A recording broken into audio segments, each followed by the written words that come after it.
During my early 20s, I worked as a meter reader in Iowa City, Iowa. A meter reader is the person who records how much electricity, gas, or water you've used each month. If your meters are on the inside and you want an accurate bill, a meter reader must enter your home whether you're there to let them in or not. Just to clarify, we only entered homes if consent was given when the customer first signed up for service. Customers also provided us with keys if necessary. Entering a home when the owner isn't present is something that I never got used to. No matter how loudly I knocked, I never shook the uneasy feeling that I wasn't welcome. The inside of a home is the ultimate private space. A home's exterior is just the image of ourselves that we project to the rest of the world. But the further you venture inside, the closer you come to truly seeing what kind of person lives there. And if you want the raw, unfiltered truth, head for the basement. I hate basements. I've seen walls that looked like giant static-filled TV screens, until I realized it was roaches scurrying across a white background. Cobwebs so thick and dusty that it looked like the cotton candy machine exploded at the Spider County Fair. I've seen rats, snakes, feces, weapons, neglected children, abused pets, homeless squatters, massive hordes, bizarre sexual items, a makeshift meth lab, and even a coffin. There are rational explanations for all of these things. Well, maybe not the coffin, but there was one basement where what I found was beyond the grasp of logic, and that's what made it so terrifying. It was an old apartment house. From the outside, it looked like every other house on the block. I entered the back door and found myself at the top of a staircase. I ran my hand along the wall until it grazed a light switch. I flipped the switch, but no lights turned on. I wasn't carrying a flashlight. A typical route involved 5 or 6 hours of walking, so I carried as little as possible. Oftentimes I used the light from my handheld screen, but it only illuminated whatever was about a foot in front of it. So armed with the world's worst lantern, I made my way down into the darkness. Once at the bottom, I blindly shuffled across the room, one baby step at a time. With arms outstretched and head down, I eventually reached the far side of the basement. I shined the dim light from my handheld along the wall and discovered 2 doors. Each door led into its own small room. I chose the door on the right and found the meters in the far corner. As I entered the reads, I began hearing noises coming from the other room. Something was moving, and there was a whimpering that grew louder the longer I listened. I eventually realized it was a dog. It sounded weak and distressed. I tried to open the door, but it was locked. At this point, the dog was scratching the other side of the door. I felt helpless. I reported it when I got back to the office, but I couldn't shake the thought of that dog. It stuck with me over the next month until it was time to return.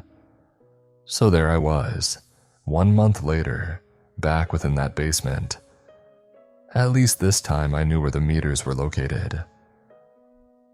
I shuffled back to the little room on the right, while keeping my ears open for any sounds coming from the other room. This time I heard nothing. I read the meters and started making my way back, but I couldn't shake the memory of that dog. Was it still trapped inside that room? My curiosity got the best of me. I stood outside the door for a few moments listening. Still nothing. That's when I made a huge mistake. I tried to open the door. I had no more than jiggled the doorknob when I first heard it. Screams. Blood-curdling screams unlike anything I'd ever heard.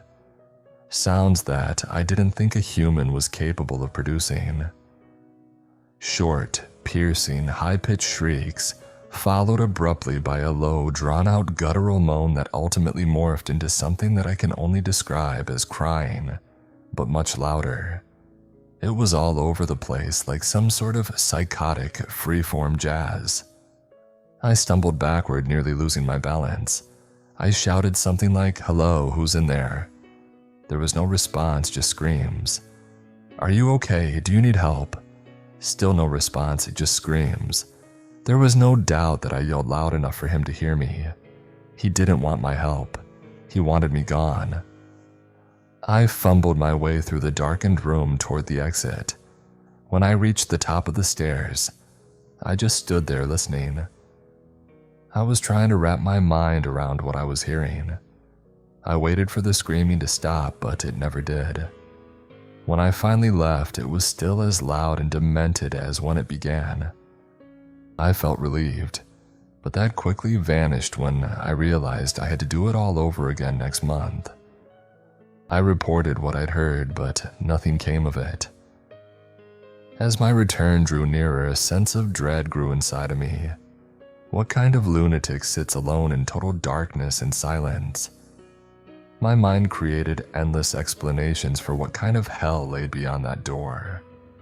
By the time I returned, I'd built him up in my mind so much that anyone other than the devil himself would have been a letdown. But there was no sign of him the next month, or even the next several months. I'd nearly given up on solving the mystery when a stroke of luck pulled me back in. One night I went to a concert with my friend Laura. After the show, I gave her a ride home. She'd moved somewhat recently, so she had to give me directions. I didn't pay much attention to where she was leading me until she pointed to a house a ways up the street. I couldn't believe it. She had moved into the house with the mysterious room in the basement. This sounds weird, but have you noticed anything odd about the basement at this?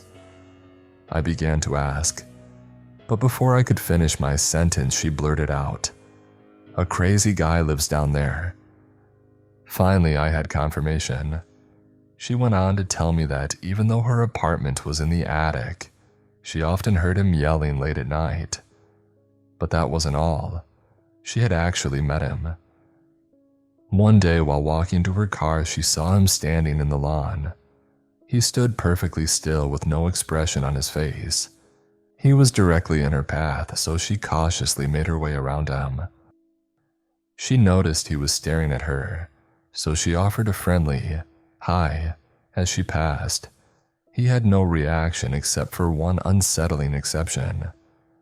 He stuck out his tongue, then quickly sucked it back into his mouth and resumed acting like a statue. Thoroughly creeped out, she got in her car and drove away. 2 or 3 months later, I finally met him myself. I entered the back door like I had so many months before. This time, something was different. There was a light on in the basement. I peered down the staircase. At the bottom, a ragged-looking dog was staring back at me. It was the same dog I'd heard during my first visit. Then I noticed something else. Behind the dog, I could see a pair of bare feet. The ceiling blocked my view of the rest of whoever was standing there, but it didn't matter. I knew it was him. I should have left right then, but I didn't. I know this probably doesn't make sense, but at this point my desire to finally get some answers outweighed my fear. I shakily called out, "Meter reader here," and started to make my descent. As I made my way down, more of him was revealed. He looked to be middle-aged. His head was shaved and his eyes were wild. He was wearing pants but no shirt. What I remember most was how lean and sinewy his body looked. It had the look of a body that was never at rest. I explained who I was and what I was doing there. To my surprise, not only did he talk to me, but he actually sounded somewhat normal. The volume and pitch of his voice was odd, but he said the same sorts of things that people typically said to meter readers. I even started to doubt whether or not he was the same man I'd heard screaming, but his behavior slowly removed all doubt. As I read the meters, he rapidly paced back and forth. He was constantly wringing his hands together and spastically cocking his head from side to side. The longer he talked, the more agitated he became. He began grimacing and little verbal tics started popping up in his speech. Every so often he'd blurt out aloud, "Ah," in the middle of a sentence. He was trying to suppress these sounds, but he was losing the battle. I started to make my way to the exit. He followed. His verbal outbursts grew louder and more frequent. I was petrified. When I reached the stairs, I drew our conversation to an end and said goodbye. As I turned to head up the staircase, he could no longer hold it in. Screams, the very same unforgettable screams that I'd heard coming from the locked room. I ran up the stairs as fast as my legs would carry me, flung the door open and rushed back into the daylight. A month or two later, I had a couple friends, including Laura, over to my place. I was excited to tell her about my encounter, but as I was relaying what happened, I could tell that something else was on her mind. When I finished telling my story, she told me about something she'd seen a couple weeks earlier. One day, she noticed the lights flashing outside her window. She looked outside just in time to see police officers placing the man from the basement in the back seat of a squad car. She later found out from another tenant that he had attacked someone with a knife. That was the last we ever saw of him. I don't know what became of the man in the basement. I like to think that he got the help he needed, but maybe that's just because I'd rather not think about the alternative. There is one experience I had about 5 years ago that still terrifies me. I debated sharing it as I don't want to invite any further contact, so I created this throwaway and tweaked some details. Let me set the stage. This all started at a gas station in a relatively large metropolitan city in the south. I was filling up my work truck when I noticed a woman at the pump next to me. She was cute, I admit. She was short, petite, had beautiful eyes and great curves. It is the sort of thing that any man notices, even happily married ones like myself. As I finished pumping gas, I went inside to pay and return to my vehicle. She smiled and approached me. There was small talk of the variety that I don't really remember. It was a totally unspectacular human interaction, or so I thought. It faded into the memories of random day-to-day interactions that any outdoor sales rep experiences. Sometime later, I started getting texts to my cell phone from a number that I didn't recognize. Texts that were just like, "Hi, how are you?" or "Do you know who this is?" or "I've been thinking about you." Understand that as an outside sales rep, I get hundreds, if not thousands, of calls and texts a month from clients, so random numbers popping up usually don't surprise me. With calls and texts soliciting things, new and existing clients wanting to chat or discuss work or being included in endless group messaging, I tended to ignore anything that didn't address me by name or by something project specific. I actually thought that someone at the office was playing tricks on me. This went on at random intervals for a while, and I largely ignored them until I got one that said, "We shared such a beautiful moment at the gas station. How can you ignore me?" I looked at my phone history and there were dozens of calls and texts from this same number over the months, but I hadn't noticed the frequency of contact from this specific person. It is an important detail to note that on the side of my work truck is a company sticker. Each rep gets one, and the sticker has each rep's cell phone number, email address, and the name and address of the office. I didn't respond. The conversation went silent for a few months until I came to work one day and noticed a girl sitting in the front office crying, surrounded by a few of my coworkers who were trying to console her and who generally just looked confused. It was her. She had apparently wandered into the office crying, sat down, and sobbed. She never said anything until I walked in. When she saw me, she got up and ran toward me. She jumped on me, wrapping her legs around me in an embrace. She whispered, "I need to talk to you alone now." We went into my office and she closed the door. This is all a series of very bad decisions on my part. She looked at me and said, "When you don't respond to me, it makes me crazy." The rest of the conversation is a blur of her attempting to seduce me, to threatening and back. She said things like, "If you don't start paying me the attention that you gave me back at the gas station, I am going to find your wife and tell her about our affair." She said things like, "If you would just let me take you to lunch one time and don't like me, I'll go away." She would follow that up with something like, "And if you don't have lunch, I will tell your boss that you have been harassing me in public." This was probably the most terrifying thing I have ever experienced in my life, and sadly, I reacted badly. I said, "Okay, meet me for lunch in an hour and we can discuss this." Dumb, dumb, dumb. She laughed, happy, like ecstatic. If a woman who was barely over 5 feet tall could skip in stiletto heels and a short dress, I think she would have.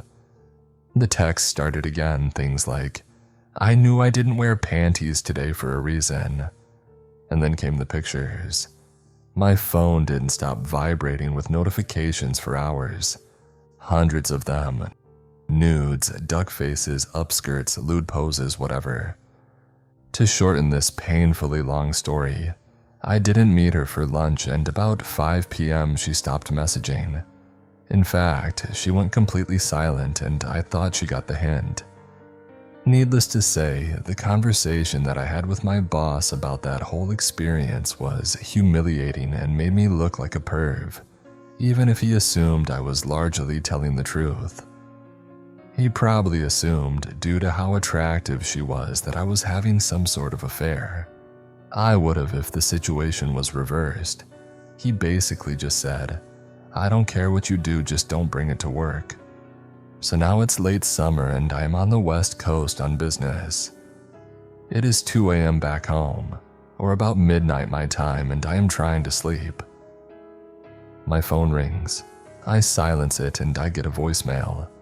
It was her, crying, telling me how I had ruined her life by not meeting her that day, telling me how she was enraged and had decided to wait until I was out of town to confront my wife about our affair, telling me that she was going to my house now at 2 a.m. to wake my wife up, drag her outside, and inform her of all of the supposedly nasty things we had done. She even emailed me cooked up JPEGs that looked like screenshots of text messaging conversations that we had not had. Those would be very hard to explain to my wife. She had spent the past several months creating a ton of images that appear to be text messages between us. They wouldn't survive long scrutiny due to too many incorrect details about when I could have been texting her and other details that were off, but they would create huge problems in the short term. Luckily, my wife had gone to her parents while I was out of town. I called a friend of mine who was a police officer and who I knew worked nights. I told him the story and forwarded him the messages. He told me not to worry about it, that he would take care of it, and that we would discuss it when I got back to town. She called again, but this time I was irate. I answered it and laid into her. "Stop calling me, I've called the police and you are crazy. Why are you wanting to hurt me? What did I do to you?" I hear sobs on the other end of the line. "Then why did you make me believe that you loved me? Why did you tell me you were going to leave your wife for me? I can't live like this. I don't know what you were going to make me do. I could make you so happy, but now I just want to die. I want you to die." Click. She hangs up. I didn't sleep the rest of the night. I thought that she was going to hurt herself, or someone else, or me. I got back into town the next day. My police officer friend came over and informed me that this girl was already on probation, and this didn't sit well with her probation officer.